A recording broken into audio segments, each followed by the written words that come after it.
बिहारियों में एक जज्बा होता है, बट हमें स्ट्रगल नहीं लगता है। सर्वाइवल के लिए मुंबई आना पड़ा। पहले मैं ब्राह्मण था, मैं ब्राह्मण नहीं रहा।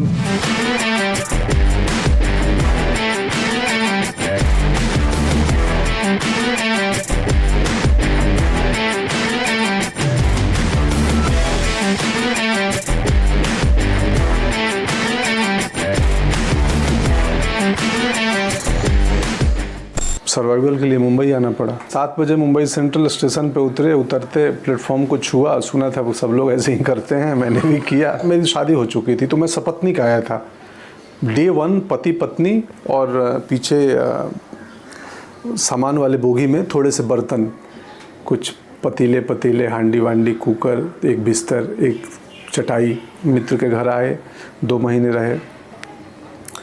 फिर धीरे धीरे जानना शुरू किया किसका दफ्तर कहाँ है। जब पहले लड़ाई थी कि यार कि हम थोड़े दिन टिक जाए मुंबई में। वो एक बिहारियों में एक जज्बा होता है, बड़े ना स्ट्रगल की क्षमता होती है, क्योंकि हमें स्ट्रगल नहीं लगता है। मेरा बचपन पूरा 10वीं क्लास तक अंधेरे में गुजरा है और मुझे अफसोस नहीं है उसका, ना ही मुझे सहानुभूति चाहिए। हमें ज़रूरत ही नहीं थी बिजली की। अपने फ्रिज का खाना मुझे आज भी अच्छा नहीं लगता है, क्योंकि हम तो फ्रेश बनाए खाए सो गए। आसपास के जो साथी स्ट्रगलर बोलते थे, अरे पागल समय व्यर्थ क्यों कर रहा है।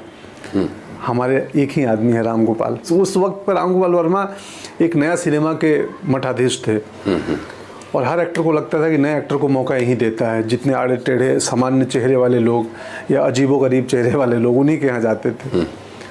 तो हम भी गए 1-2 दफ़े रामू के यहाँ, दफ्तर के बाहर खड़े हैं। 2004 से लेके अमूमन समझ लीजिए 2010-11 तक।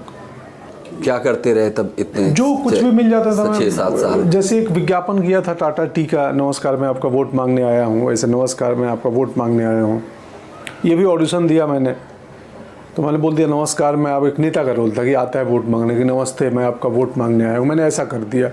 कास्टिंग डायरेक्टर ने बोला अरे नहीं वोट मांगने आया है, आप तो छीन रहे हो। मैं बोला यही तो मैं ऐसा ही करना चाहता हूँ, ये ऐसा नेता है। बोल रहा है नमस्ते मैं आपका वोट मांगने आया हूँ, नहीं दोगे तो छीन भी लूँगा। और मेरी कास्टिंग ही उस चीज़ से हुई, क्योंकि यार ये कुछ अलग किया है। खैर, तो काफ़ी सालों तक मैं एड्स करता था, टीवी सीरियल कर लिए कुछ एपिसोड के लिए, 20-25 एपिसोड। कॉर्पोरेट फिल्में बनती हैं जो कहीं दिखती नहीं हैं बाज़ार में, वो कर लेता था। नाटक भी किया बीच में।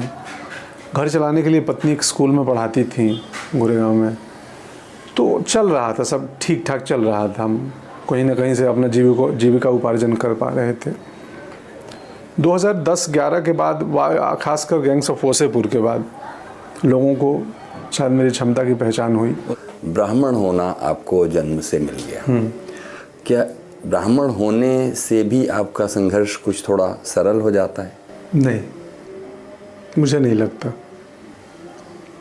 हम तो सर क्या है ना, जब से रंगमंच में नाटक वाटक करने आए, पहले मैं ब्राह्मण था, रंगमंच नाटक में आया ना तो मैं ब्राह्मण नहीं रहा, मैं सिर्फ मानव हो गया, ह्यूमन। जाति, धर्म, संप्रदाय, इन सब से उठ चुका हूँ।